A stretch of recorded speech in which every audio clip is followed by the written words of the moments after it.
রাজপথে নেমেছি, কারণ আজকে আমাদের বিবেকের তাড়নায় আমরা এখানে এসেছি।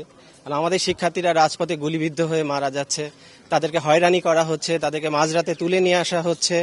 আমাদের যারা আন্দোলনকারী ছিল তাদের সমন্বয়কদেরকে নিরাপত্তার নাম করে যেভাবে ডিবি পুলিশ আটকে রেখেছে, এটা চরম অন্যায়, অসাংবিধানিক। আমাদের রক্তক্ষরণ হচ্ছে, আমরা শিক্ষক হিসেবে আমরা ক্লাসে ফিরে যেতে পারি না আজকে যদি আমরা এই অন্যায়ের প্রতিবাদ না করি। আজকে সেই বিবেকের তাড়নায় আমরা এসেছি। আমরা চাই অবিলম্বে যারা এই হত্যাকাণ্ডের সাথে জড়িত তাদের বিচার করা হোক। আর আমাদের যে ফেসবুক, যে সোশ্যাল নেটওয়ার্ক, যে ডিজিটাল যে কারফিউ চলছে সেগুলো তুলে দেওয়া হোক এবং শিক্ষাঙ্গনগুলো খুলে দেওয়া হোক এবং শিক্ষার্থীদের উপরে যে নিপীড়ন চলছে, হয়রানি চলছে, মিথ্যা মামলা চলছে সেগুলো বন্ধ করা হোক।